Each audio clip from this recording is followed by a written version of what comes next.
ഇപ്പം നമ്മുടെ മെൽബണിൽ സത്യം പറഞ്ഞ ഏറ്റവും എക്സ്പെൻസീവ് ആയിട്ടുള്ള സാധനം എന്താണെന്ന് ചോദിച്ചു കഴിഞ്ഞാൽ കിട്ടാൻ പ്രയാസവും ഏറ്റവും എക്സ്പെൻസീവ് ആയിട്ടുള്ള സാധനം എന്താണെന്ന് ചോദിച്ചാൽ കണ്ണുടച്ച് പറയാൻ പറ്റും. മുട്ട.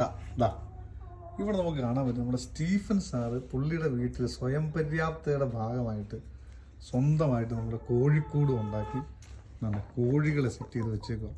വളരെ ഫ്രണ്ട്ലി ആയിട്ടുള്ള കോഴിക്കുഞ്ഞുങ്ങൾ അതുകൊണ്ട് ഇപ്പോൾ ഇവിടെ ഓൾറെഡി മുട്ട കിട്ടാൻ തുടങ്ങിയിട്ടുണ്ട്. അടിപൊളി വർക്ക്. ഇതാ നമുക്ക് ഒരു അവക്കാഡോ പ്ലാന്റ് ആണ് വളർന്നു വരുന്നത്.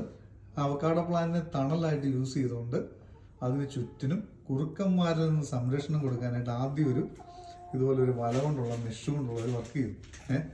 അതിനുശേഷം അതിനകത്ത് നൈസായിട്ട് ഒരു 4 കോഴി ഉണ്ടല്ലോ മച്ചാനെ, 4 എണ്ണം ഉണ്ടോ.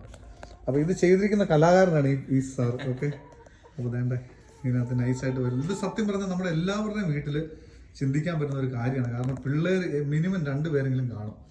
ഇതുപോലെ ഒരു 4 കോഴിയെ വളർത്താനായിട്ട് ഏകദേശം എനിക്ക് തോന്നുന്നു ഒരു 3 മീറ്റർ നീളം ഉണ്ടെന്ന് തോന്നുന്നുണ്ട് ഈ കൂടിന്, അല്ലേ? 3 മീറ്റർ ഉണ്ട്. ഫെൻസിനോട് ചേർന്ന് തന്നെ കൊടുത്തിട്ട് മനോഹരമായിട്ട് താണ്ടേ കണ്ട. ഇതിനകത്ത് കെയറാവേ. ഇതിനകത്ത് വേറെ സീനുണ്ട്. വളരെ ഫ്രണ്ട്ലിയാണ് ഈ കോഴികൾ. ഇവരുടെ അടുത്തേക്ക് നമുക്ക് പോകാം, ഒരു പ്രശ്നമില്ല. ഇവർ തന്നെ നൈസായിട്ട് ആണ്ടേ അടുത്തോട്ട് വരുന്നുണ്ട്. ഇതുണ്ട് സാറിന് കയറി വന്നറിയാം. ഇതാണ്ട് സ്റ്റീഫൻ സാറിന് ഇതിനെ എടുക്കുകയൊക്കെ ചെയ്യാം. അവർ പോകത്തില്ല. ഇതുണ്ട്, ഒന്ന് എടുത്ത് കാണിച്ചു കൂട്ടുകാർ. ഇതാണ്ടേ നോക്ക്, ഇതാ നോക്കി അവരെടുക്കുന്നുണ്ട് നൈസായിട്ട്. എടുത്ത് കോഴിയെ മുതലാളി തന്നെ എടുത്ത കോഴീനെ പിടിച്ചോണ്ടിരിക്കണം കേട്ടോ, ഒരു കുഴപ്പമില്ല. അപ്പൊ ഇത് ഓൾറെഡി ഇവര് മുട്ട തരാൻ തുടങ്ങി അല്ലേ? അതിനകത്ത് നോക്കാം മുട്ട. അപ്പൊ മുട്ട ഇടാനായിട്ട് ഒരു സെപ്പറേറ്റ് ഒരു സംവിധാനമൊക്കെ ഉണ്ടാക്കിയിട്ടുണ്ട്.